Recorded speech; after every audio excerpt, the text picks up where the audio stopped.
The ordinary council meeting of the 27th of September 2022, held in council chambers at the City of Vincent Administration and Civic Centre, open at 5:33 p.m. Welcome councillors, staff, media and members of the community who've made the journey. On behalf of the City of Subiaco, I acknowledge the Whadjuk Noongar people as the traditional custodians of the area.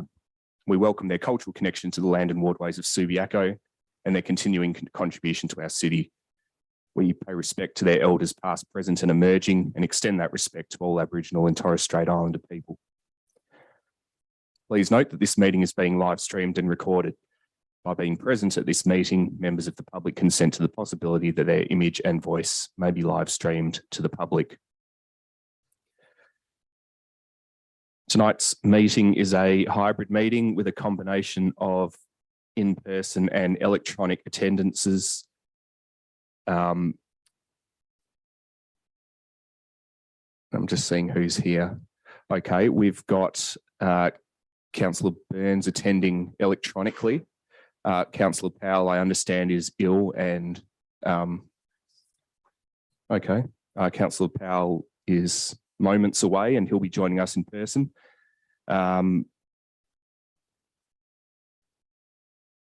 Councillor Jennings is on a leave of absence and so too is Councillor White. Okay, in terms of staff, we've got our CEO joining me up here on the bench and 3 acting directors assisting us tonight.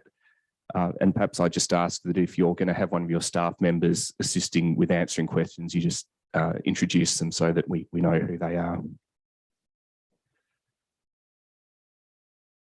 Okay, well, there's not going to be any apologies because, as I said a moment ago, Councillor Powell will be joining us. Is anyone applying for a leave of absence tonight? Nope.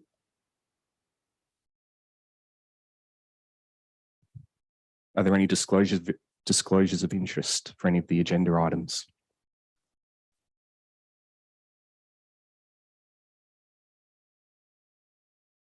Right, there were no public questions taken on notice and no public questions submitted to be asked this evening. So that would bring us to public statement time, and we've had 2 public statements submitted.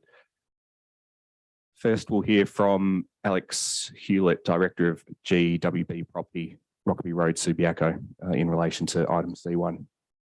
Mr. Hewlett. Thank you very much.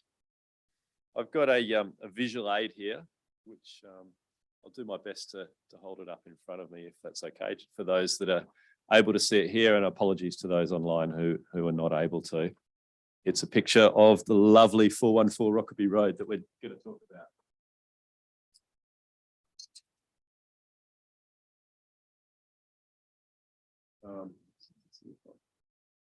What I'll do, I'll leave it here for a second and I'll point to it in a minute when it's relevant. So thank you everybody for taking the time to allow me to talk. I'm here, as discussed, to talk about a development application lodged by GBW Property at 414 Rockaby Road. To introduce myself, my name is Alex Hewlett. I am currently a mining executive. I work out of 414 Rockaby Road, and my 2 other colleagues who are part of this development proposal, one of them, Nader, he also works out of this office, and the other one is Mr. Pope behind me, Eddie Pope, who is also someone who runs a small business on Rockaby Road. It was our intention as owners of this building to try and create a space where we could work and possibly live.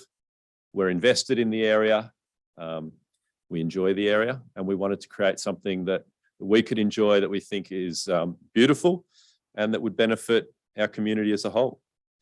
I understand, and really the reason I'm here to talk to you today is that the city's planning team have recommended our proposal for refusal. And the primary concern is that the proposed height and plot ratio go beyond the settings of the Rockaby Road South Local Development Plan. I'll just call it the LDP going forward.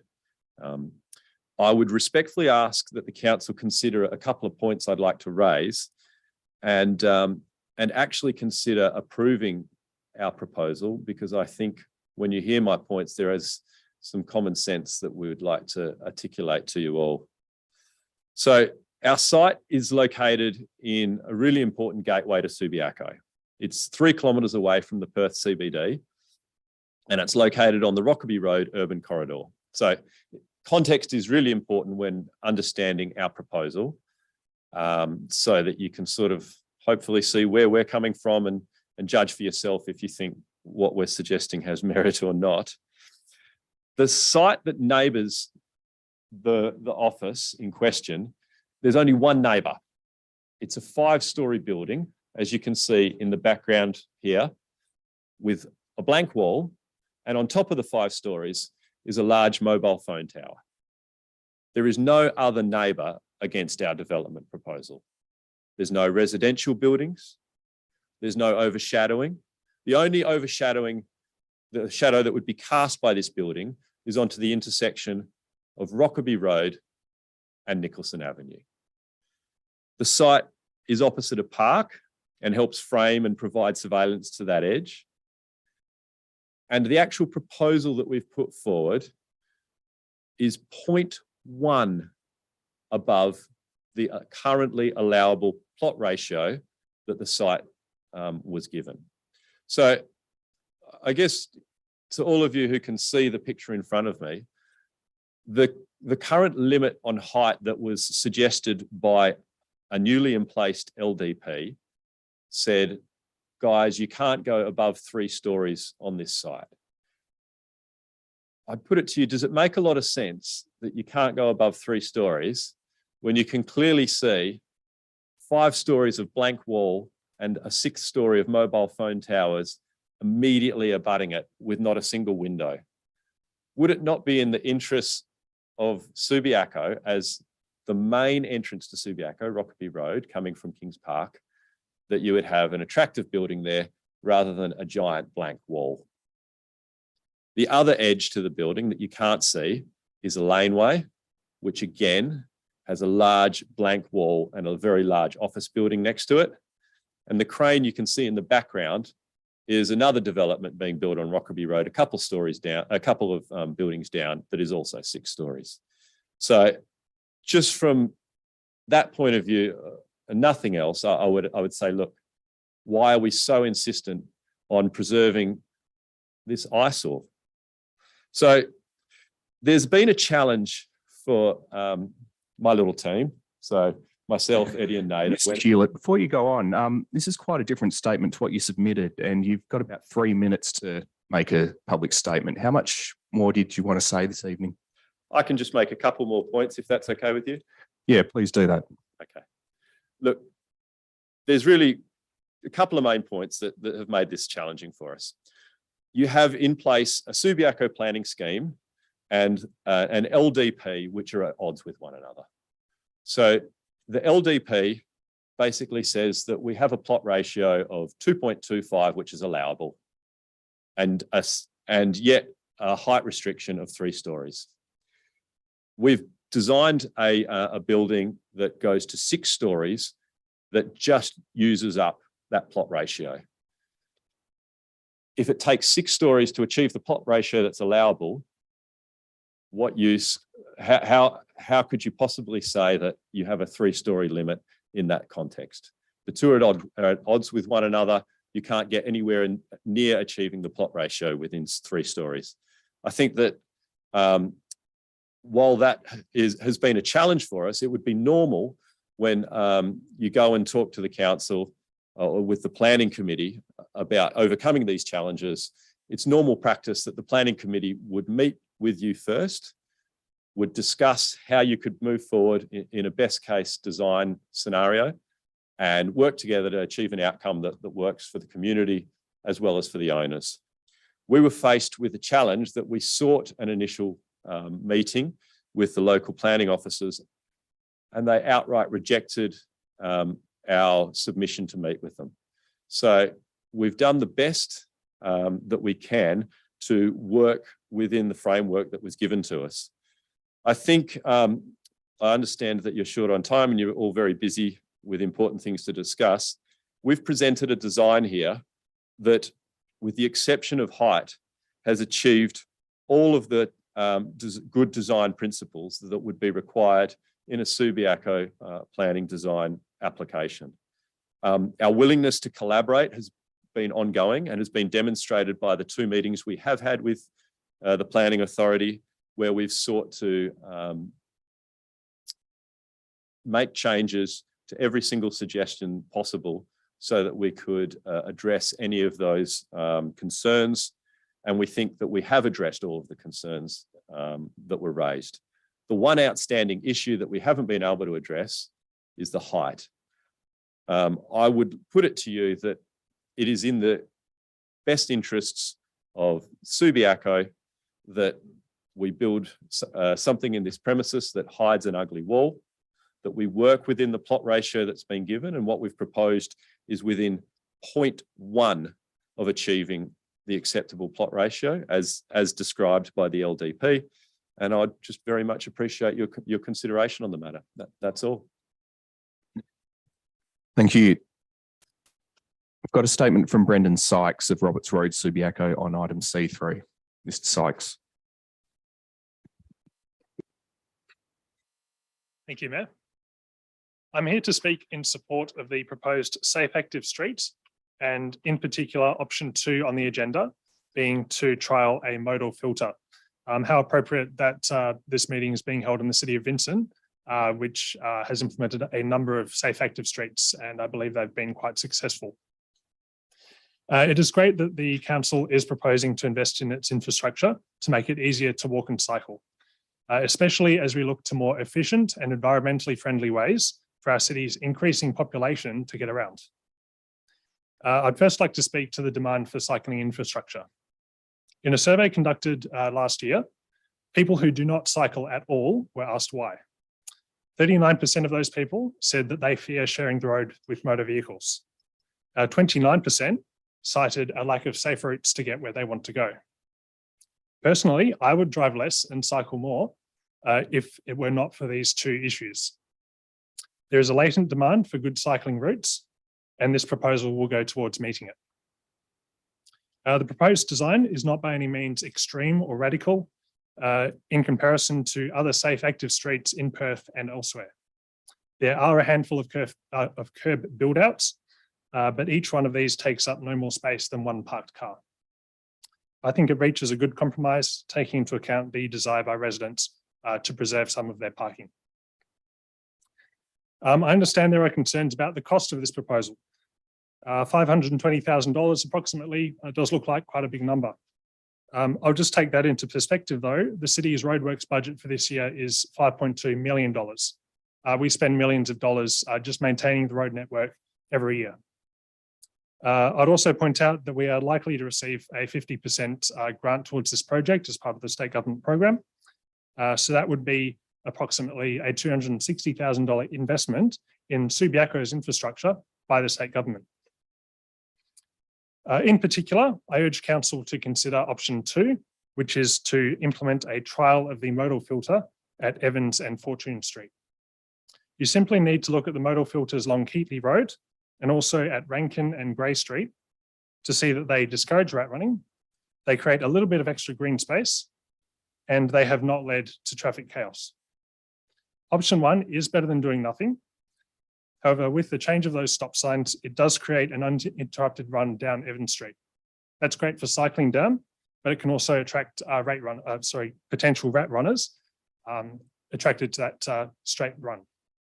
Another thing about stop sign intersections is they are agreed to be a less safe form of intersection, especially riding on your bike. As you're going down, you see a car pull up at the stop sign, you wonder, have they seen you? Quite often they just haven't. To address the concern about the modal filter redirecting motor traffic onto neighbouring streets. In the worst case, the city has estimated that no more than 400 vehicles per day would be rerouted. If you are generous and average that over a 12-hour day, that is one car every 2 minutes. In any case, it is likely that most of those cars would go down one of the more major roads, being Railway Road or Herbert Road. But the surefire way to test these concerns is through a trial. During COVID-19, many cities around the world implemented temporary modal filters or local traffic streets to create extra space for people to move around their neighbourhood while socially distancing. Overwhelmingly, after an adjustment period, these initiatives were met with support from the local community, with the result that a lot of them have been made permanent. I'm not talking about your stereotypical places like Amsterdam, Copenhagen. This list includes Kansas City and Madison, Wisconsin. So I do encourage councillors to support a trial, as those opposed to a modal filter may be pleasantly surprised. Thank you. Thank you. That's the end of public statements. And there were no petitions or approved deputations this evening, as far as I'm aware. Is that correct? We didn't receive anything in relation to C3? Okay. Confirmation of minutes of previous meetings. We've got one set of minutes being those of the ordinary council meeting of 30 August 2022. A mover and a seconder to accept those minutes, please. Councillor Stroud and Councillor Kosovich. All those in favour?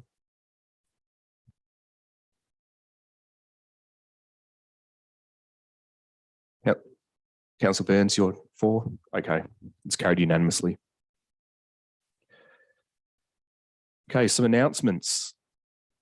Councillors, since our last council meeting, we've had a fire and sinkholes in Subiaco, the death of a monarch, and we've learnt of the impending retirement of our much respected Director of Corporate Services, Mr. Scott Hawkins. We've dealt with a number of local issues, some business as usual and some more significant. But look, I think you're as up to date as possible as you can be at the moment through a combination of workshops and emails. And I won't say too much about everything else that has happened, but it does seem fitting that I should acknowledge the City of Vincent tonight. As a result of the fire, as we all know, we're displaced from our council chambers for a period of time. And although I said it last week, I don't think anyone from Vincent would have watched our YouTube channel. And to be frank, they're probably not going to watch it this evening either. But look, hopefully someone will pick up that we are grateful to be using these facilities. I think we're quite fortunate that we've got a council chambers to use and similar IT and streaming equipment to what we're familiar with. And we're also very lucky to have a staff at the City of Vincent who've worked very well with our staff to make today's meeting happen. For future council meetings, I think we're still considering options that might include everyone bringing a laptop and doing a live stream that way somewhere in Subiaco. And just before the meeting, we were talking casually about possibly getting some external PA equipment into the Subiaco council chambers, but before the rest of the building comes online. So we might be back in Subiaco sooner than we thought. But I am pleased to say that when I wrote to Mayor Emma Cole of the City of Vincent, she said she was quite happy to be helping us at this time. And I happened to see her in person last week, and she said we should feel free to use their chambers at any time, which I think might have been overstating the issue a little bit, but it's very nice to know that collegiality exists in the local government sector. Look, there probably is one event that some of you are aware of and some of you are not, and that would be the WSBA Business Sundowner at Refuge Small Bar last Wednesday. I attended, as did Councillor Stroud and Councillor De Vries, and the CEO and a number of staff attended as well. We are, of course, principal sponsors of WSBA all year round, but this was an event which we it was an event which we were sponsoring, so it was great to see the good turnout at the Sundowner, and it was also a chance for the city to do a soft launch of the Listening to Business campaign. Now, of course, that's something that started its life as an elected member motion and council got right behind. So it's really nice to start to see these council decisions coming through and starting to have a positive impact on the community. So certainly the idea of listening to business was well received by the WSBA members in attendance, as you'd probably expect. Now, just a word about local government reform. We've received a letter from Minister John Carey foreshadowing that a bill to amend the Local Government Act is expected to be introduced into Parliament early 2023. Under these reforms, a number of local governments will have to change their councillor numbers or change the method of electing the mayor. And in smaller band councils, they're going to have to remove their ward structures. Fortunately, the City of Subiaco doesn't have to make those types of changes, as confirmed in the Minister's letter. And I understand they've made this assessment, not surprisingly, as a result of some initial reviews undertaken by the Department of Local Government Support and Cultural Industries. Now, one of the reforms that look like they are going to make it through to the bill is the introduction of optional preferential voting, which will apply for all local government elections. And what that means is that all electors will have the choice to number their preferences for as many or as few candidates as they wish. We take these things as they come. This council, I think, has been pretty clear in opposing preferential voting. And I suppose we might start to see how that impacts on the independence of the local government elections come election time in 2023.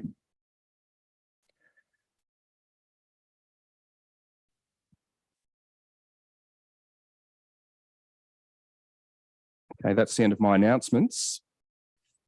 And I think we're just about on to the agenda items. I've just lost my place in my running sheet.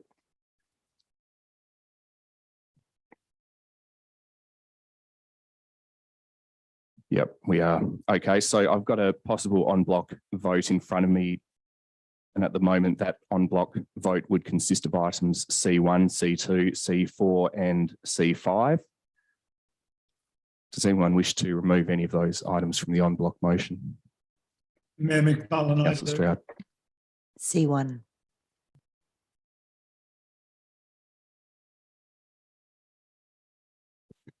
Thank you. So that would leave items C2, C4 and C5 as a possible en bloc motion.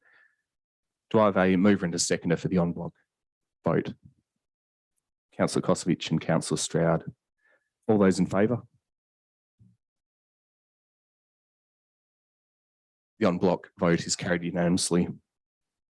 For the information of those members of the public watching our meeting, what that means is that items C2, C4 and C5 have been carried as recommended by our staff without amendment.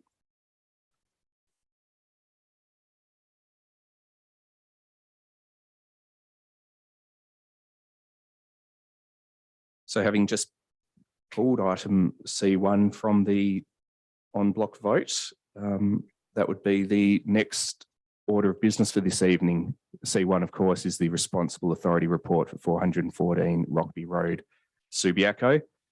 We've got the officer recommendation for refusal and we've had no amendments or alternatives submitted.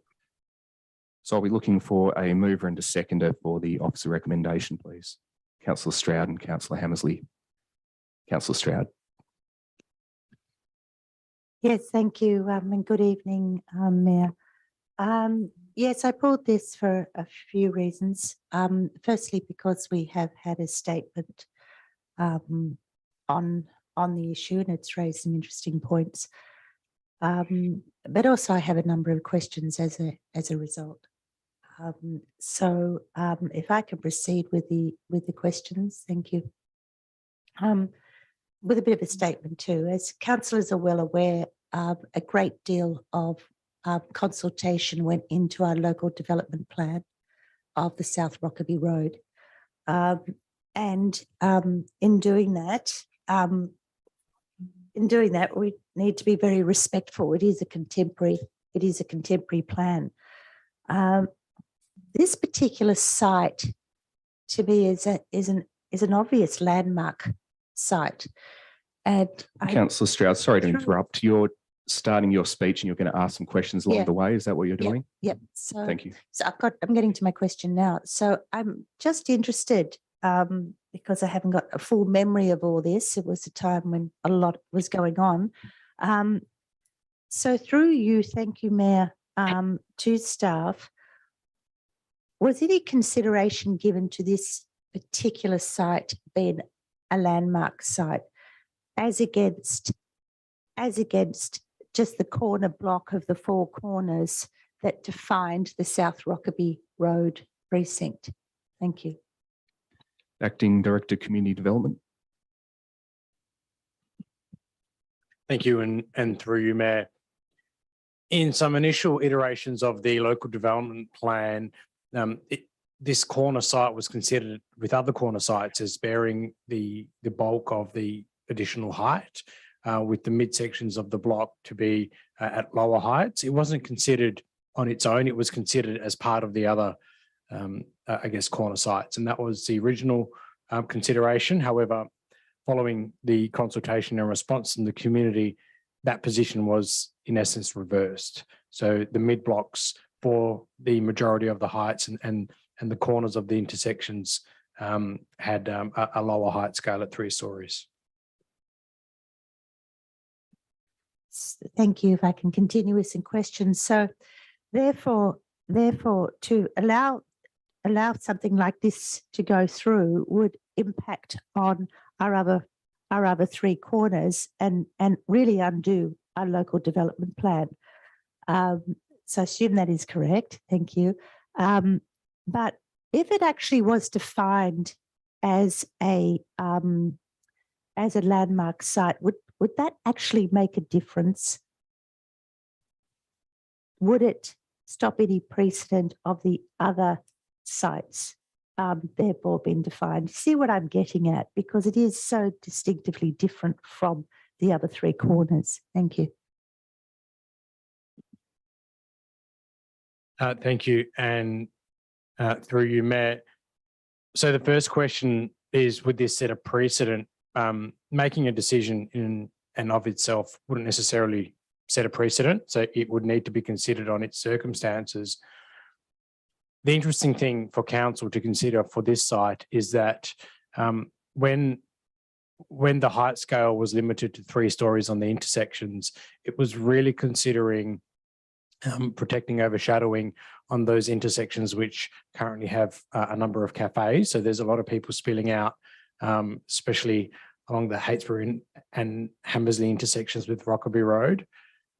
There could be an argument made by council that this site can be distinguished because opposite is essentially an intersection where there's limited activity and there's some open space. So there is a, council could consider exercising discretion relating to the height limit. However, what we would recommend as officers is that a number of other elements in the Rockaby Road South local development plan are considered, such as community benefits, and they are listed in the RAR. So if this also hit design excellence, it would assist in making the argument for that. So there could be some design development, and there could be some room for elected members and council to consider actually this site is a little bit different, but there are some other mechanisms that we would recommend the applicants hit. And have you had any of those conversations with the applicants so far? Thank you. Along that line. Thank you, and through you, Mayor, I will attempt to answer, but I will refer to the Manager of Planning Services, Anthony, to correct me if I'm wrong. As I understand, in the RAR, there was an offer to go back to one more design review panel to further refine the design. Anthony, are you able to add anything on that? Yeah, thanks, Alex, and through you, Mayor McMullen. So before this application, Just 1 second, Anthony, we can't hear you.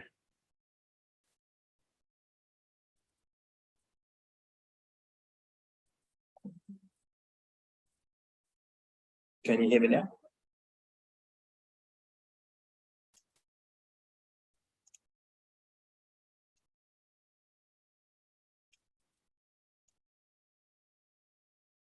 Can you hear me now? I can hear him.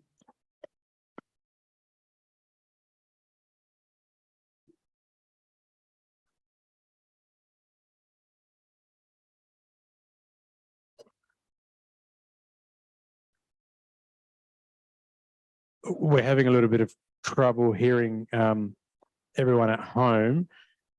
Anthony, I saw you nodding, but I do note that Councillor Burns has also a question, so we're probably going to have to resolve this issue. If that's okay, we'll take a couple of minutes.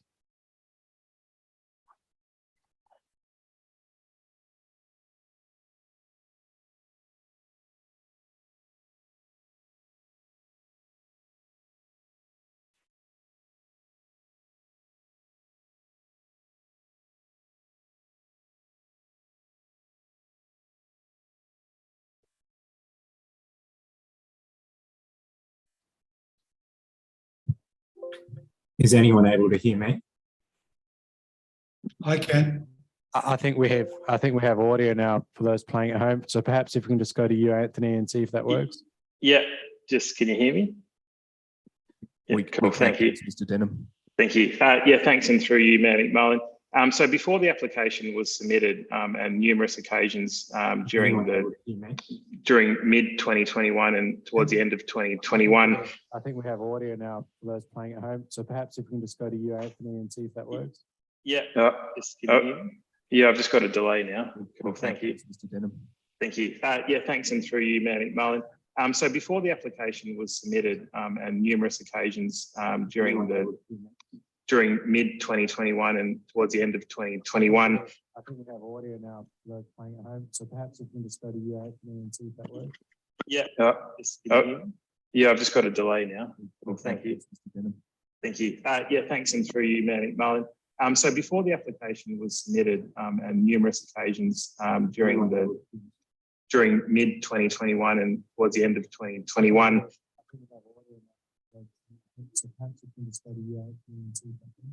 Yeah.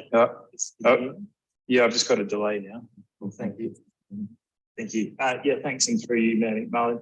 So before the application was submitted, and numerous occasions during mid 2021 and towards the end of 2021.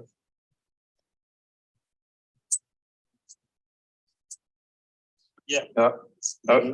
Yeah, I've just got a delay now. Well, thank you. Thank you. Yeah, thanks, and through you, Mayor McMullen. So before the application was submitted, and numerous occasions during mid 2021 and towards the end of 2021.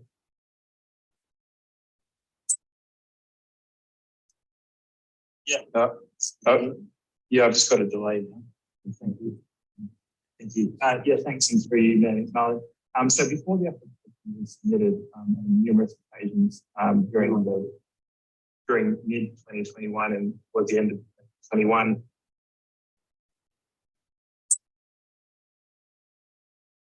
Yeah. Yeah, I've just got a delay. Thank you. Thank you. Yeah, thanks, and through you, Mayor McMullen. So before the application was submitted, on numerous occasions during mid 2021 and towards the end of 21.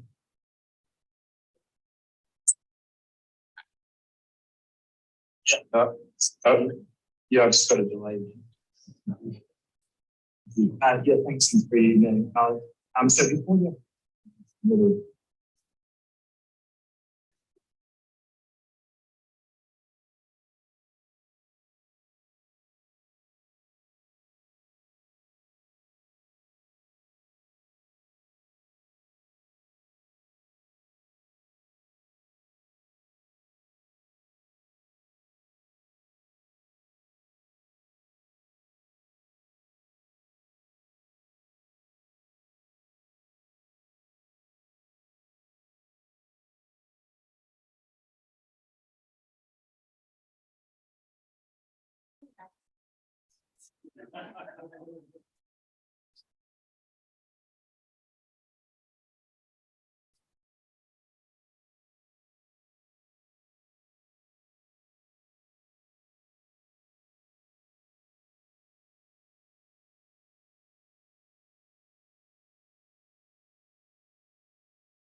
Mr. Denham, if you're still around, maybe you can have a shot at answering the question and see if we can hear what you're saying.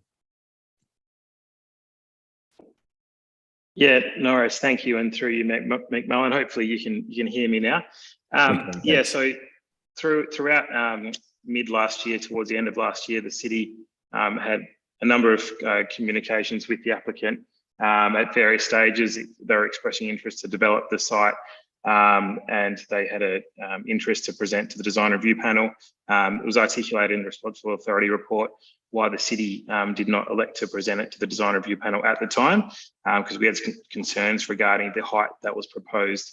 And I guess given that it was effectively double what was contemplated for in the Rockaby Road South local development plan, we extended multiple offers via email to the applicant to sit down with us to go through those issues. And at various points, they did take those opportunities up, and we reiterated those concerns again with them throughout the course of this application, also extending opportunities to meet.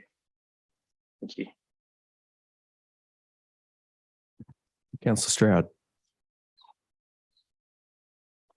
Thank you for that, Mayor. But it sounds like that, and I quite understand this, but why? But it sounds like the whole context of the design was within the fact that it should be 3 stories and not 6, and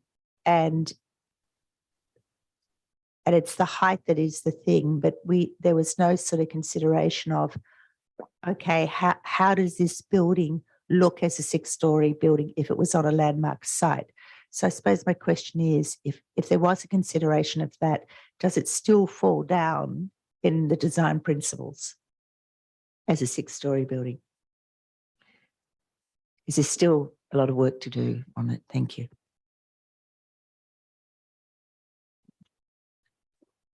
Thank you. And through you, Mayor, there is still some work to do in that regard. So that would require design excellence through the city's design review panel. There are a number of elements which are acceptable, but there is still some refinement to go. And looking at the criteria in the Rockaby Road South LDP, to try and achieve the bonus, there's things like public facilities, affordable housing, which can be considered, and other community benefits. So we could only assess it on what the planning framework currently provides for. Councillor Stroud, I know you haven't spoken yet, but Councillor Burns wants to ask questions. Okay, Councillor Burns. Thank you, Member McMullen. Through you, as you see fit. My question, actually, and I should say this to start with, there's no conflict of interest, but my history with this particular property dates back some time. The property's at 414 Rockaby on the corner, but next door you have 20 Nicholson Road. I used to own that. 18 Nicholson Road next door to that, I used to own that. 16 Nicholson Road next door to that, I used to own that, all at the same time. So I've got a pretty good understanding, even though it dates back to the 80s, and I owned them when I was in my mid-20s, of exactly the nature of 20 Nicholson Road primarily. 18 I didn't build, it was a vacant site at the time. I don't really like what they built on it. And 16 used to have a lovely old house that was knocked down when I was in the United States.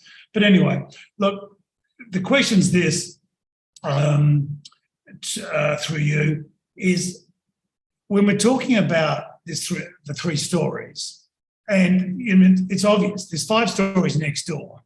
The 20 Nicholson Road was ugly when I owned it. It's as ugly today as it was then.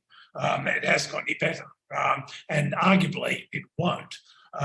You'd have to have a massive height increase for it to ever motivate the owners of 20 Nicholson to do anything with the building, especially when it's higher than what we're arguing could be next door to it anyway. So I'd like to know what the staff's opinion is of what the future holds if we're not seeing the corner as a landmark site, right, and consequently the possibility of hiding 20, okay, and the speaker was quite correct. It's a blank parapet 5-story wall with a bunch of telecommunication equipment on the top, and a small outdoor area, and also the lift shaft, the top of the lift shaft.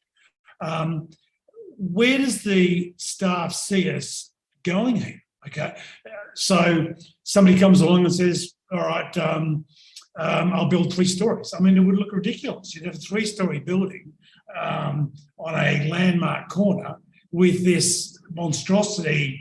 Okay, thanks, Councillor Burns. You're probably inserting value judgments now, but I think you've got your question out. Mr. Petrovsky, are you able to speak to what the future for the corner site might look like, having regard to the types of things Councillor Burns has mentioned? Maybe don't go as far back as the 80s, but the more contemporary considerations.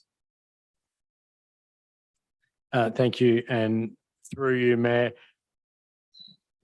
just to reiterate what I said previously, while I understand that there's a 3-story height limit on the corner sites, this site is likely to be a little bit different to those. So there is, if council was to exercise discretion in going for additional height, I don't think it would impact the other sites.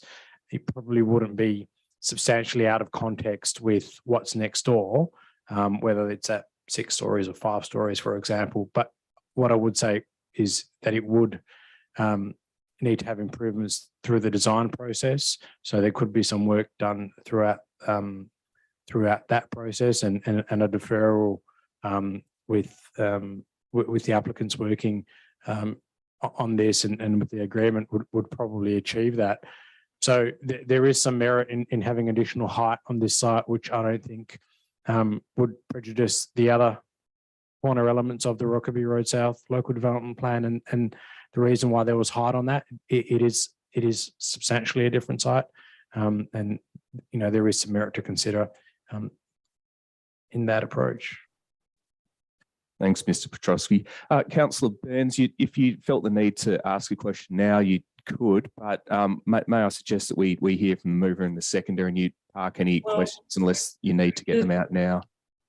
Look, it wasn't so much a question. I just want to, just to make sure I was, what I thought I heard the acting director say was,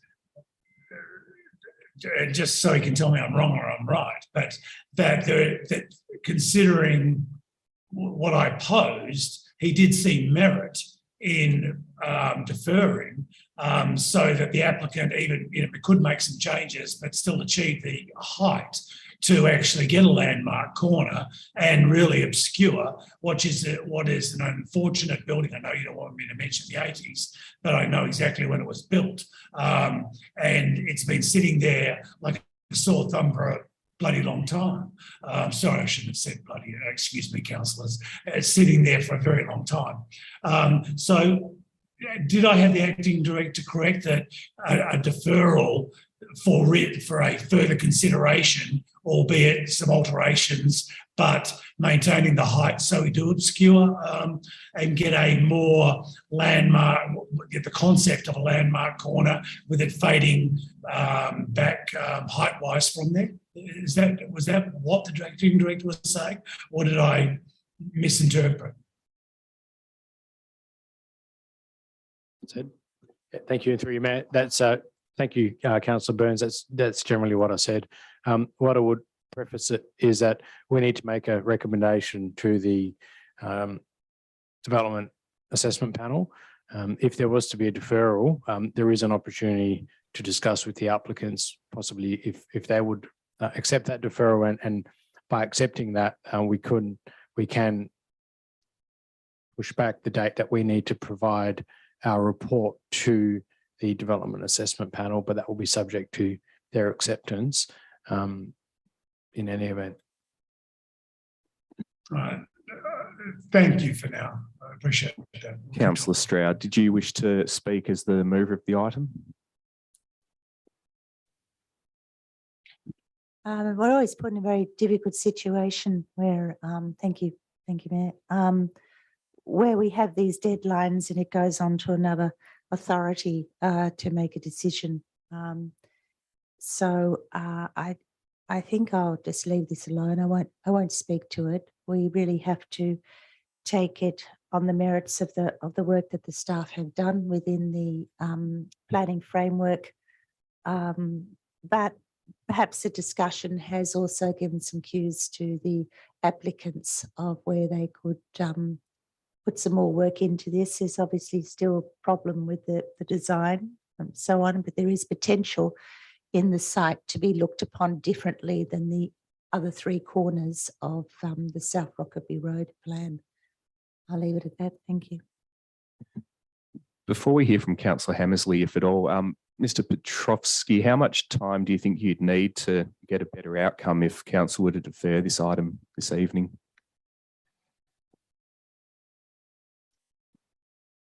Thank you. And through you, Mayor, it would really be dependent on the applicant. Now, if council would defer it, what council will be doing is recommending to the DAP that they, as the decision maker, defer it, and they may in any event do that with a recommendation for refusal if they'd like to see an improvement in the plan. So given that this report is coming to council to put in council's recommendation in the RA, any deferment, if it's by agreement with the applicant, we could postpone it. But if the applicant doesn't agree or doesn't have time to consider, yeah, look, so I'm getting some verbal cues that the applicants are willing to agree to consider refinements to a deferment. So perhaps if I could just have a quick chat with them to understand what the time frame is, and we can probably work up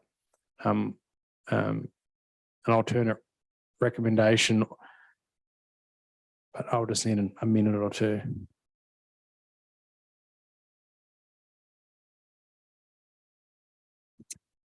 Mr. Petrovski, before you do that, what if council were to simply defer its decision on this as a procedural motion?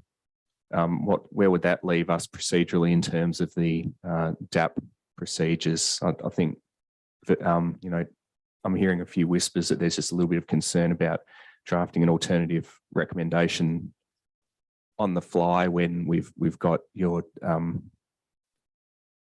what we believe to be your considered recommendation in the draft RAR already. Thank you, and through you, Mayor. So if council was to defer it through a procedural motion, what we would then do is seek to, through correspondence, liaise with the applicant to ask if they're okay with a further deferment and going back to a revision of plans in the DRP. And if they do agree to that through the DAP process, then we will ask for an extension of time for the DAP, so we can then have another review of the plans, take it to council, and make a recommendation to the DAP. So it's probably another avenue to do it without a council recommendation. The other one is the office's recommendation lapses, and then we can go through that.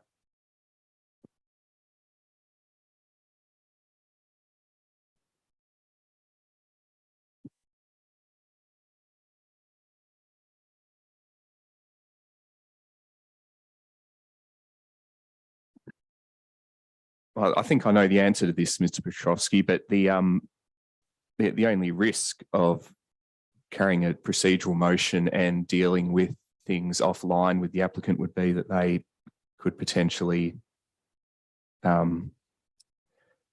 seek a review of what would essentially be a deemed refusal in us not meeting our JDAP deadline. Is that correct?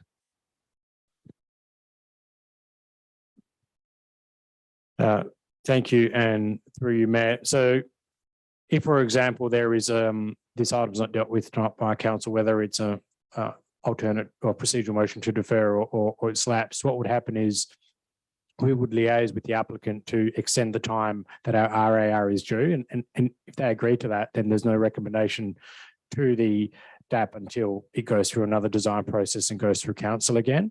If the applicant was then, they're indicating that's what they're going to agree to. If the applicant was then to turn around and not agree to that, the officer's recommendation and the responsible authority report would still have the recommendation for refusal. And that would go through as the city's recommendation. Thank you. Yeah, I think it would be a strange way to try and get an approval if we were to defer only to meet a deemed refusal claim later on. So look, I'd be very happy if there was a mover and a seconder of a procedural motion to defer this until the next ordinary council meeting, if that's the mood of the room. No, it's going to have to be I'm someone happy other to than move Councillor it. Stroud. I'm happy to move a Councillor motion. Burns, thank you. So the procedural motion being moved by Councillor Burns would be to defer consideration of the proposed development at 414 Rockaby Road to the October ordinary council meeting.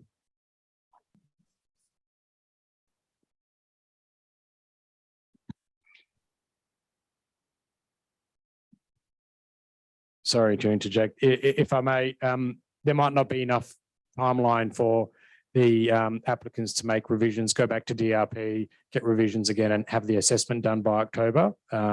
So while that may occur, I would say the next available council meeting, given the timeframes. Some governance advice, please. If we defer, do we have to specify an occasion to which we're deferring?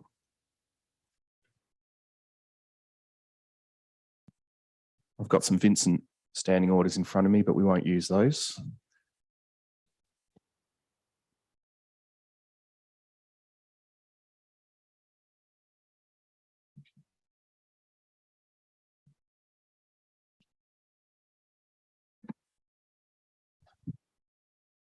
Okay, we can do things this way. If you're still happy with the procedural motion, Councillor Burns, the procedural motion would be to adjourn the debate. Are you happy to move that procedural motion, that the debate be adjourned? Allowing it's achieving the same purpose, yes. It is, yep. Is there a seconder for the procedural motion? Okay, well, the procedural motion lapses and what we're left with is the officer recommendation. We've heard from Councillor Stroud. Councillor Hammersley. Thank you, and thank you, Councillor Stroud, for those questions, all of which I had myself. Look, I wasn't supportive of the procedural motion because we're in a statutory process. We have a role to play, which is to speak as the council as to whether or not we support the staff recommendation based on the current plans. By making a resolution tonight, that does not preclude the applicant from listening to what is said and thinking about whether or not they want to adjust and try and obtain some support from Subiaco before they chance their arm with the DAP, who, after all, are the decision makers in this matter. They can still do that, choose to go on with the DAP process and see how they go. So I think procedurally it's better that we do make a decision as to whether or not we support the staff recommendation based on the report we've received. And I will be. Now, the reason is there is quite a lot of history set out in the RAR about where this development has been discussed and negotiated, and it's not there yet. And a choice has been made to press on, notwithstanding the concerns. I think it goes well beyond just the height. It's interesting, we're just talking about 3 stories or 6 stories. What about 4 or 5? You know, these matters are of serious interest to the public, and our community has been through quite a lot in the last few years in the development of its new local planning scheme and strategy. And the community has worked very hard, particularly in this area, to develop a vision of how they want to live amongst each other. it's important stuff. And every matter does have to be taken on its merit. We all know that. We all know that there are no precedents. This site might be different from the ones down the road, but there's a starting point, and then there's expectations that come when you are asking for concessions. So I think the report is fulsome based on the actual plan that's before us at the moment. And so I do hope that the applicants who are members of our community and are amongst those people who are all trying to live together will at least think about whether there's somewhere between 3 and 6 stories which will address the concerns that have been raised and also address the expectations of the community that have been expressed in our planning documents. So I'll be voting in favour. Thank you. Thank you. Just another question from me for you, Mr. Petrovski, and it's one of process. Suppose council endorses the recommendation for refusal. That's going to be our RAR. That's what's going to get submitted to JDAP. What room does that leave for revision of the design and conferral between the applicants and the city? Would they essentially have to amend their development proposal and then it would come back to the city for further comment? Or once we set this in motion, is the JDAP process underway and not able to be the subject of further design consultation between us and the applicants? Thank you. And through you, Mayor, given that the council's only making a recommendation to the DAP, so we will just need to double check the DAP regulations. But it is my understanding that through agreement with the applicant, you could look to defer the submission of ARAR as per the regulation timeframe. And with that, there would ordinarily be a chance for design revisions, a further report and an updated council recommendation.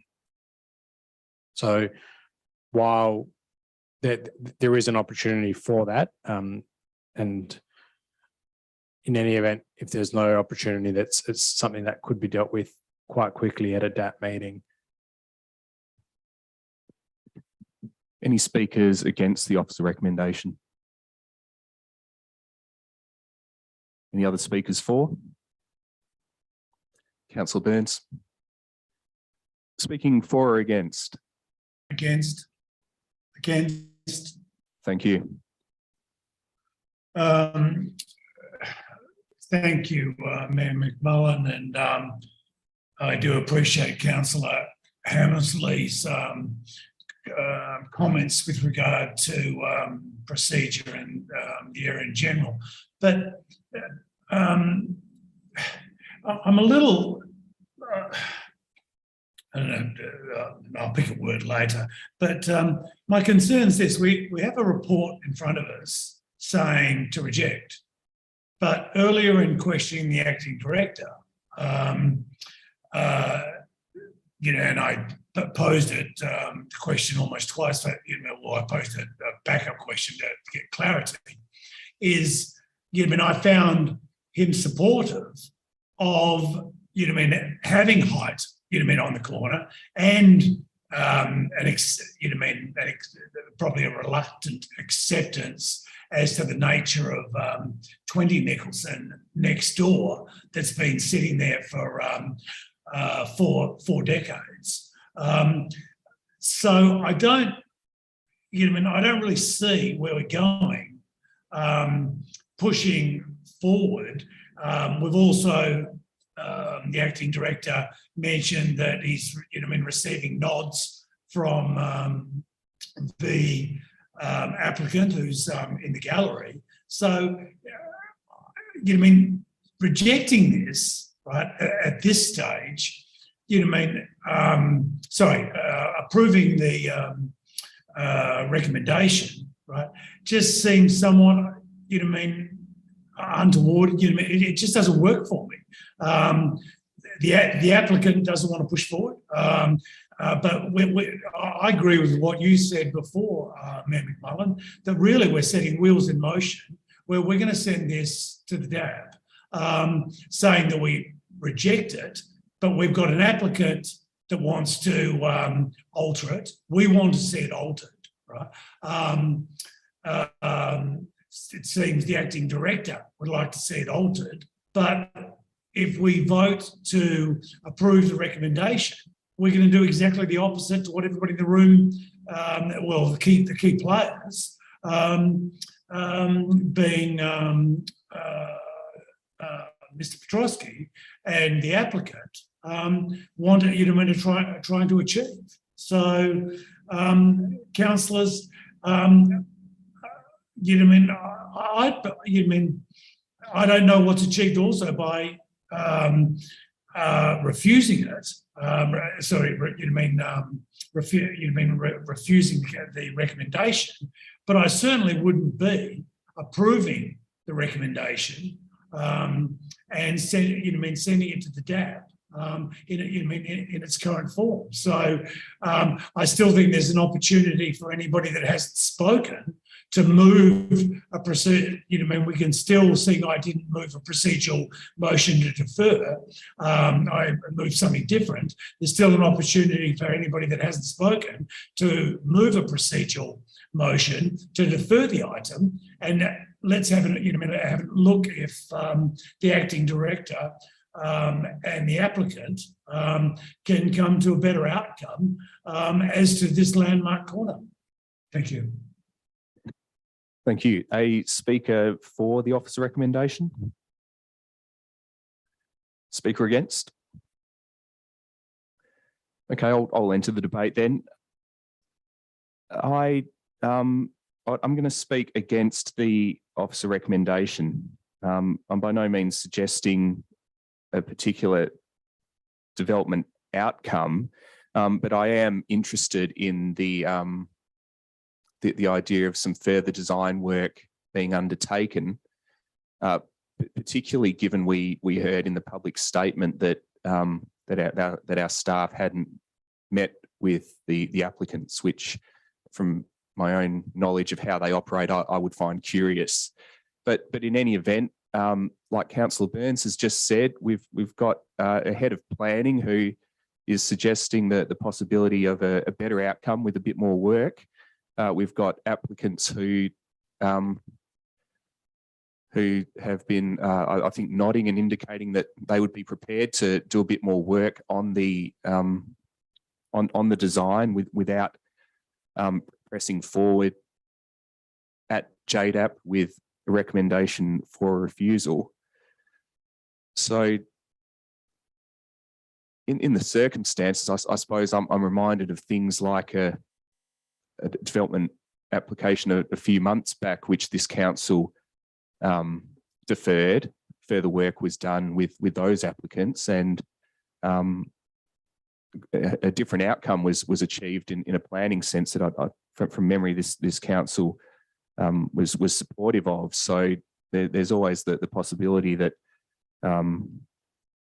that could happen in this case as well.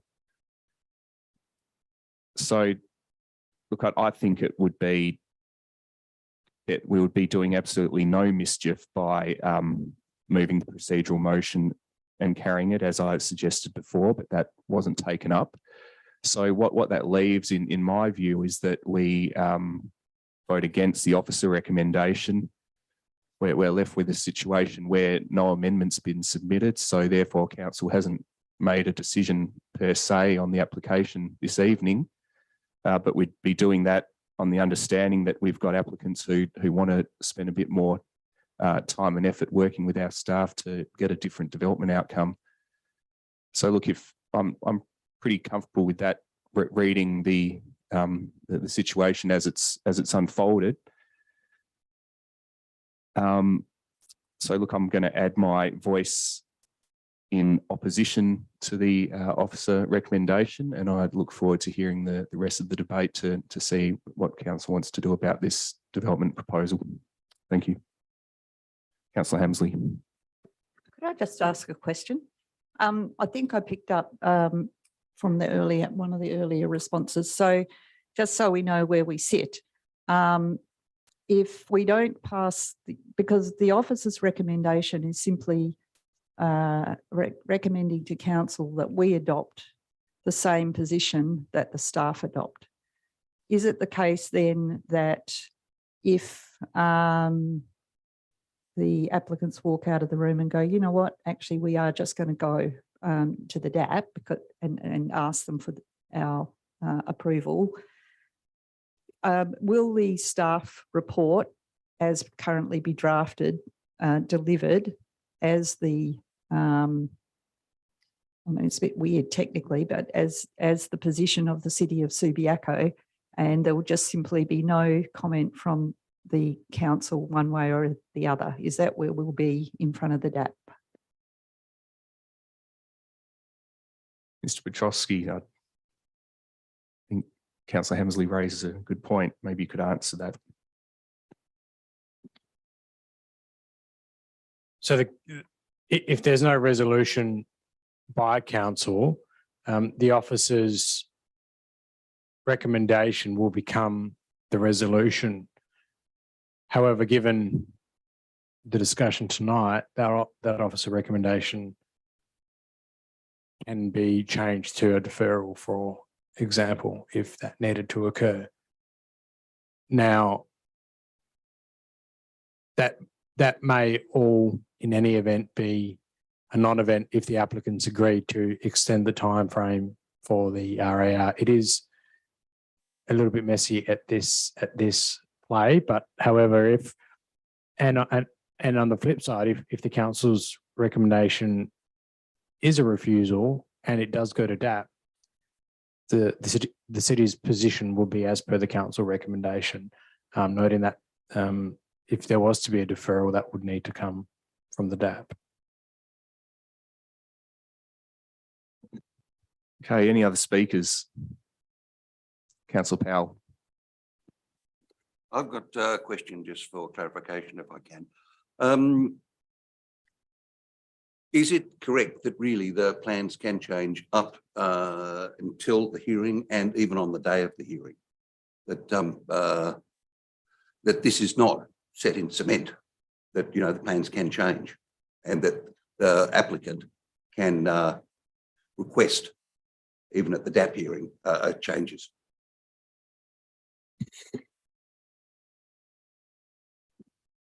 Thank you. And through you, Mayor, there are possibilities for minor changes. It is not the best practice, but it has occurred in the past.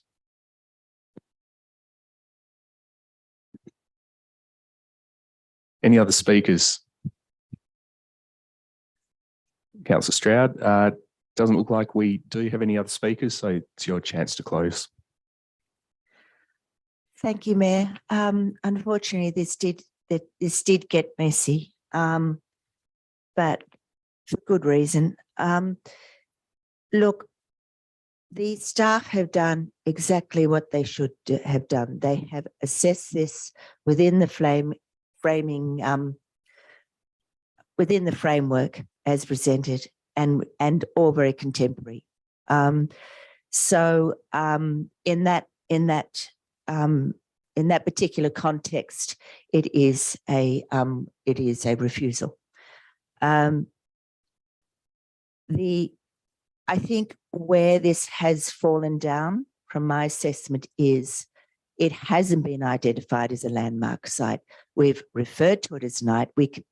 We can see the potential of it being a landmark site and therefore differentiate itself from the other three corners of the South Rockaby Road Local Development Plan. Had it been defined in that way, there was more potential for that site to work with some height. But that hasn't been done. So I do recommend that we support the staff refusal within the framework of the Local Development Plan. I believe that the applicants have received enough cues tonight to go away and see if they can, work on their design, go back to tours with it. It will probably require some substantial changes, but that is up to them, or they can take the risk of going straight to DAP with our complete refusal. So that's the way I see it. And I recommend the staff recommendation to you. Thank you. I'll call the vote. All those in favour of the officer recommendation. Anyone still against? Okay, the officer recommendation is carried 6-1.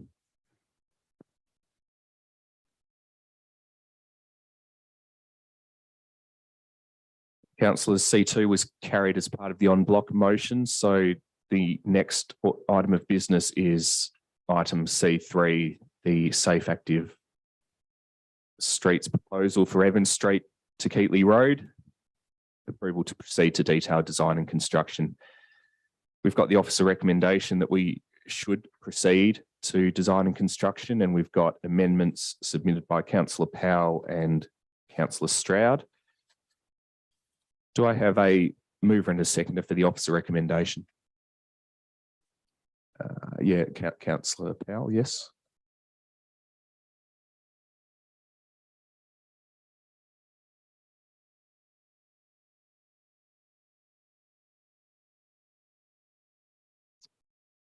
Is that so? Have staff determined that Councillor Powell's I'm not going to call it an amendment because it's being treated as an alternative, but CEO, what's the recommendation for how we should treat it? If I could, through the chair, obviously you're the chair now, so you can treat it as you like, but we gave consideration to that, and given that it was substantially different to the officer's recommendation in terms of it was just, in other words, proceeding to the design stage, and then once that is completed, it comes back prior to construction. So I thought that was substantially different from the officer recommendation. Look, I think the words that we'd be looking for is, does it negate the officer recommendation? To my mind, negating would mean that we talk about not proceeding with safe active streets at all, where what Councillor Powell has submitted doesn't quite do that. So I'm happy to treat Councillor Stroud and Councillor Powell's materials as amendments. But CEO, what did you want to add to that? Just that it negates us commencing the construction.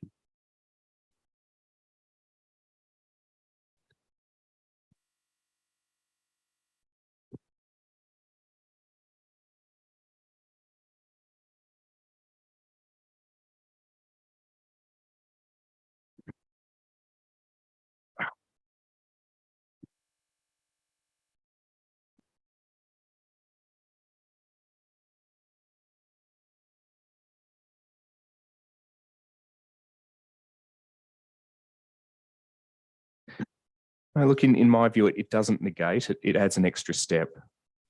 I think that's the spirit in which it was submitted. So I'll be looking for a mover and a seconder for the officer recommendation.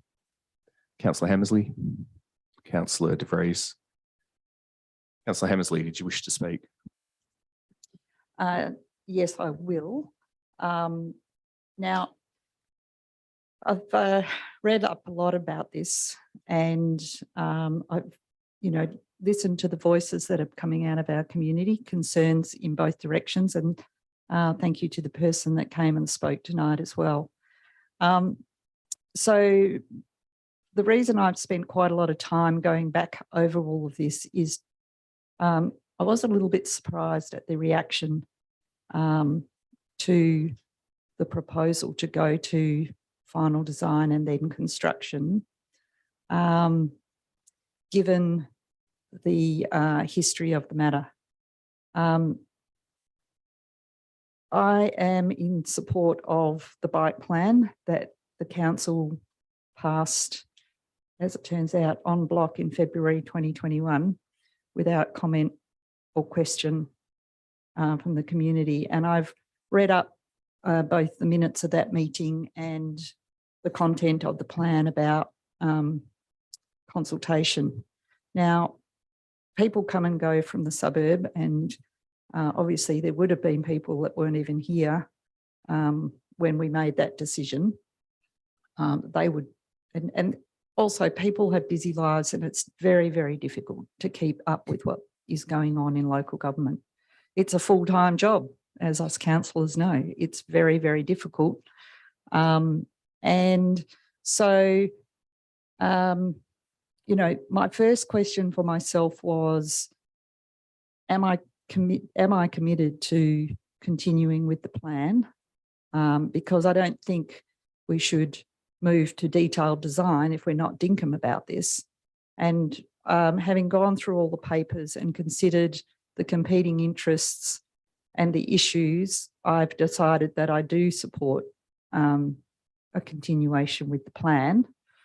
And then my second question was, well, there are issues and there are difficulties and there's sensitivities, and people are looking for reassurance that their lives will not be markedly changed to the benefit of someone else. And that's fair enough, because it's all very well to talk about stakeholders. I hate that word, because what does it mean? And one of the things that I always worry about when people throw the word stakeholders around is, how do you weight the competing interests of different stakeholders? It's very, very difficult. And it takes a lot of thought and effort, because a person who is completely directly affected must surely be given more weight than someone with a passing interest down the road. So I think as councillors, we do take a lot of effort to try and think about those things and be really mindful of the competing interests, but also where you sit in the pecking order as a stakeholder. So, yeah, my second question was, well, can I just support the staff recommendation as it is, or should I give consideration to both of the amendments? And I know we're going to get onto the amendments, but thought I'd just get it all off my chest now. I support both of them because I do think it's incumbent on us to look after all the people in our community as best we can. And this is a way that we can say, look, we are prepared to put in the work. We're prepared to see the final plans and have a look at it. I think they need to know, at least from my point of view, this is going to happen. It's just the how they happen. And then the other reassurance people have been looking for is, look, if there are unintended consequences, are you going to look after them? And I think the answer is we would. Now, of course, this council may change in October next year, but I think the city of Subiaco is pretty good at trying to fix things for its residents. And if there were unintended consequences, I think we would deal with them. So for all those reasons, I'm going to wait for the amendments to come through, but then I'll be committing my vote to continuing with the bike plan. Just one last point, the choice between the speeds and the little thingies, I think we are making a compromise there, but let's get it started, let's get it built. If it needs further improvement in a few years' time as things unfold and hopefully more people get on their bikes and more children start playing in streets safely, if we want to pop the bumps out and put some little diverters in, that'll be something that's still open to us. But let's just take baby steps and get something happening. Thank you. Councillor De Vries, you seconded, didn't you? Yep. The first thing that comes to mind is that the opportunity for discussion about a bike plan back in 2021, I believe, came out of the experience of COVID and the increase of cycling and people being outdoors. And we all became a little bit more aware of safety issues, and we all had to be outdoors a great deal more if we wanted to get exercise. We were just given that sort of lockdown time where we could get out. So I think people started to think more clearly about the importance of road safety. I think there was a lot of discussion also around the safety of children and road safety for children. And I think increasingly we're very drawn to the idea that we should have separate bike paths to footpaths where children walk to school, where people are cycling to school. And these are all around, just clearly around safety. So it strikes me that this is driven by a desire to make roads safer. And I understand all the different community concerns. And these are concerns that I would share if it was my street that was the one involved. Or my neighbours would say, you know, the traffic will just come onto our street. And I think these are really clearly understandable concerns that people have had. But I think our chief driver here is the right one, and that's to improve the safety of our streets for pedestrians and for cyclists and for cars. And I think the experience of change is one that always presents challenges for communities. Changing the way we drive in a certain area might impact us in other areas. We might start to think, you know, slow down in this area. We may then start to address our behaviour in other areas. And I've been quite concerned recently at the increase in the number of e-bikes on roads where the speed limit is 40 kilometres an hour. So I think that there are big pluses in this, that we're reducing the speed limit to 30 kilometres an hour. We're providing, you know, real change in one area. And of course, I do hope that this is replicated in other areas. And I would indeed support supporting other streets where there may be an adverse impact. And it will certainly, hopefully not be the case. But having seen in my own street, reckless driving, people just coming around the corners and coming at speed, I know the possible consequences. And in fact, experienced that in a small way when my cat was hit by a speeding car. And even though that's not a human life, the experience of that loss has made me a lot more sharply aware of the possibility. So I think having thought about it in a more sort of personal way, and also just considering that there's no harm intended by slowing down and offering a sort of alternative way of dealing with intersections. There's no harm intended. If there should be harm at some future point to the neighbours, I think in neighbouring streets, I think we should address that. I think we shouldn't just walk past it. I'm very persuaded by Brendan Sykes' argument tonight, and I was very pleased that he spoke very clearly about the globalisation of safe active streets in a different form. But it isn't something that we should consider a local win. It's just normal. And we're talking about the normalisation of safe active streets. I'd like to see more of it. I'll be asking for more of it. So I'm really grateful for this opportunity from the city where they've found funding. I'd hope they find more funding. I hope our bike plan becomes a citywide bike plan. And I do have concerns, obviously, and I've been reading the concerns from the community, but I think overall it's a win. And it's a win for us when we know that our children are safer, our adults are safer. You know, a hit from a moving car at 40 kilometres an hour does a lot more injury than a hit from a car going 30 kilometres an hour. And I tell you what's even better is not being hit by a car. So I commend this to you. I haven't yet given my support to the amendments and alternatives. Oh no, sorry, it's an amendment now to amendments because I want it to happen and I want it to happen sooner. So I fully support the staff recommendation and commend it to you. Before we go to the amendments, is there anyone who wants to speak against the officer recommendation? Okay, look, I don't suppose it really matters whose amendment goes first, but I think Councillor Powell might have submitted his first. So I'm going to ask you to move yours and look for a second to Councillor Powell. Thank you very much. Yes, look, I'd like to move the amendment. And that is that the Evans, Excelsior Street and Keighley Road Safe Active Street project proceeds to detailed design with a raised plateau for Evans Street and Fortune Street intersection. The detailed design to be presented to council prior to proceeding with construction. Sorry about that. croaky voice. Seconder for the amendment, Councillor Kosovich. Councillor Powell, did you wish to speak? Yes, thank you. Look, for me, this amendment's really just about a bit of good housekeeping.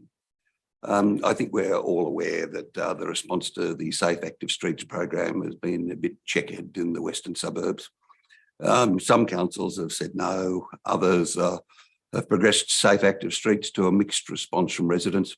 And when things haven't gone well, one of the criticisms has been, why didn't councillors take a good look at the detailed design before allowing it to go to tender and construction? This amendment aims at covering off on that missing link. The proposed SAS will continue to move forward, but this is about providing an intermediate step in the process, a checkpoint, if you like, in that the detailed plans will have to come back to council before any decision to proceed on construction. Now, this is going to allow a greater oversight and scrutiny. For example, it will detail exactly where the raised platforms will be, how wide they'll be, how the modifications are likely to affect things such as street parking. And I know that Councillor Stroud has got an interest in this, so I won't go any further on that.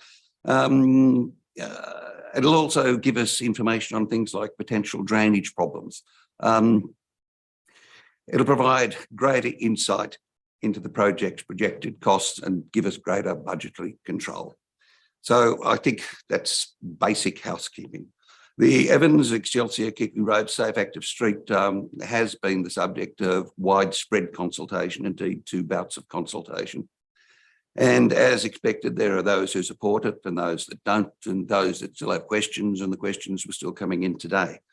It is good to see in the staff report that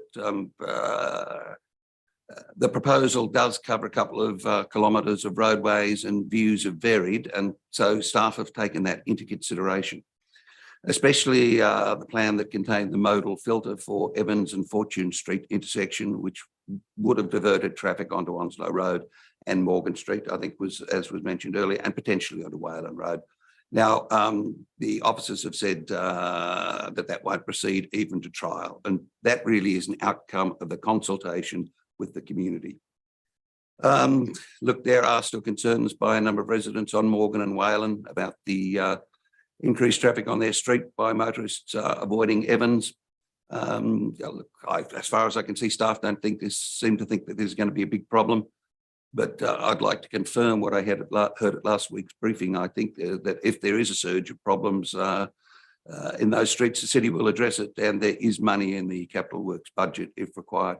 So look, perhaps the easiest way to put it to staff now, how would you address increased traffic that may cause problems in Morgan and Wayland Street, and can the city impose the equivalent of a 30k speed limit in Morgan and Wayland? Mr. Hambley.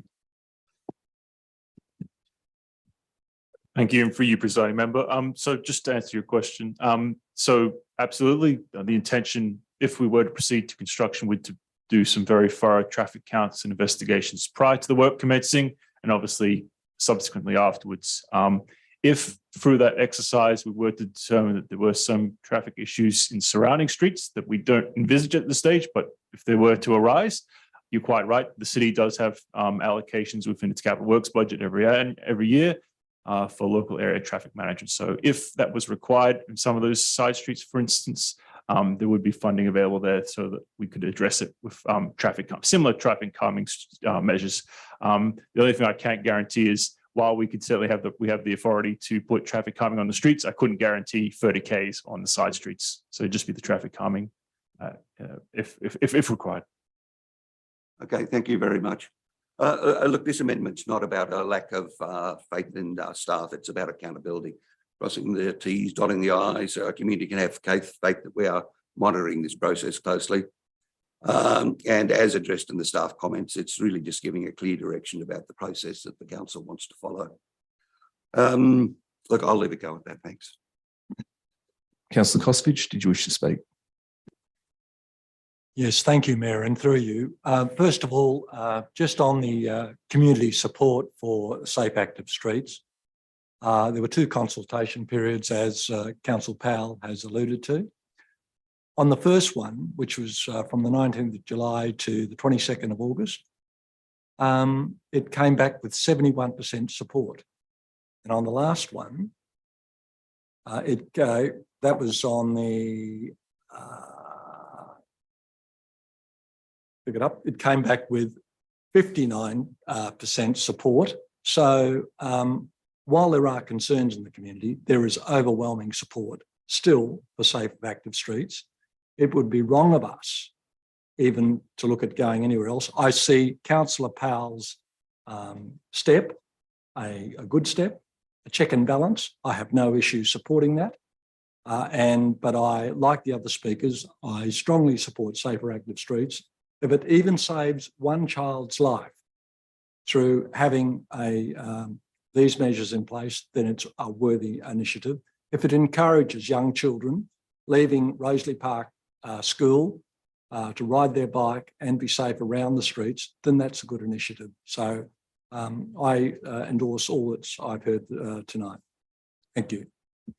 Thank you. Are there any speakers against the amendment? Okay, we'll put the amendment to the vote. All those in favour? The amendment's carried unanimously. Now let's move to Councillor Stroud's amendment, which I think dovetails quite well with the one that's just been carried. We'll have Councillor Stroud moving, presumably, and a seconder for the amendment submitted by Councillor Stroud, please. Councillor Powell. Councillor Stroud, did you wish to speak? Yes, thank you, Mayor. And I do believe I submitted my amendment before Councillor Powell, but that's okay. We both hopefully will have the same unanimous outcome.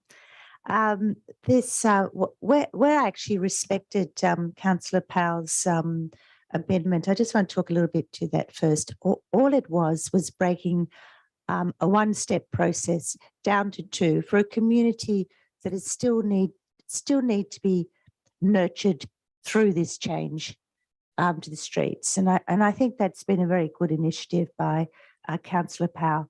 Let's get fully on top of the design, and then we'll proceed to the construction. And then that's where my amendment, I believe, is important, because in doing that full design, let's just make sure that we don't impose too much on the, where possible, on the residential parking amenity. So my amendment is that through the detailed design and construction, every effort is made to protect and retain the parking amenity for residents. Now, I believe that's always been the intention of staff and this plan, but it actually wasn't recognised in the report. And that's why I thought it was important to draw that out, that at all times we are also being mindful that with the infrastructure that goes in, that we do our very best not to impact on that very valuable parking space outside somebody's home. That's really what it boils down to. So I recommend this to you. I've given my reasons there, and I understand that staff are also happy with this amendment. In their words, they say it provides suitable emphasis on the intent to minimise impact on parking through the project. So I recommend the amendment to you. Thank you. Councillor Powell, did you wish to speak? No. Any speakers against the amendment? Okay. Yeah, sure. What's the question? Oh yeah, through you, Mayor. This is just a question regarding the current plans, and the intent would be to minimise, is the intent to minimise the impact on parking? And second question was, have you received any comments in community feedback with concerns about losing parking, and was the community made aware that there would be some loss of parking when the consultation was done? Thanks. Mr. Hambley. Thank you, and for you, presiding member.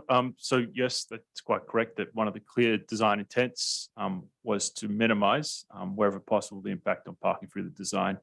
And as noted in one of the attachments from the first stage of consultation, that was a very strong outcome from residents, as you would probably expect for a project of this. So we took that on board in developing the concept design to limit, wherever possible, that impact on parking. and went our way to make that aware to all impacted residents by letter dropping for the second round with the detailed design, having the workshops attended at the Shenton Park Community Centre for people, and also making ourselves available and fielding questions through David Carter, who's the acting coordinator for assets and fleet, who's joining us tonight, who's been fielding questions in relation to this project from the very beginning. So yes, I believe we've made residents very aware about likely impacts from the design. I think we should call the vote on the amendment. All those in favour? The amendment's carried unanimously. So we've now got the officer recommendation as amended by councillors Stroud and Powell. I hope that order was okay. Does anyone wish to speak for or against the amended officer recommendation?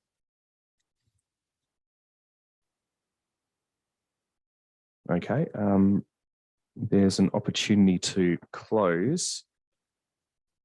It was Councillor Hammersley, wasn't it? Yeah, did you wish to close? Okay, I'll call the vote. All those in favour? The items carried unanimously. Well done, everyone.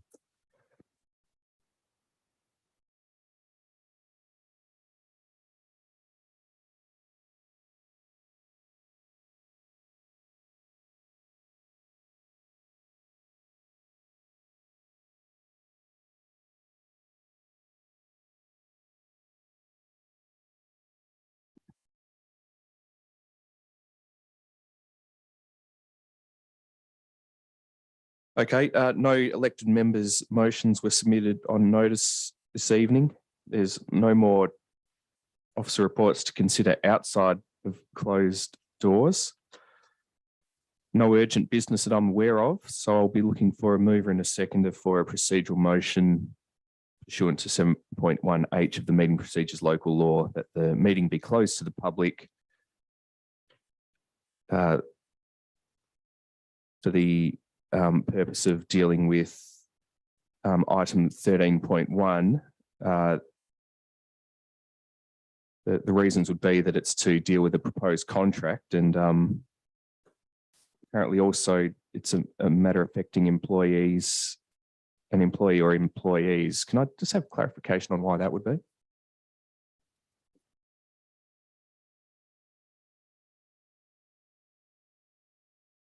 The advice is that what we're going to be talking about is not just in relation to a contract, but it also concerns operational and structural matters at the city. So I'll move into seconder, please. Councillor Stroud and Councillor Kosovich. All those in favour of the procedural motion?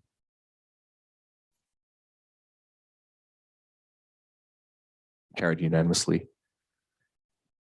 Okay, so we'll be closing the meeting to the public. And in a slight deviation from what we do at Subiaco, we won't be coming back online after the confidential section, but I'll read out the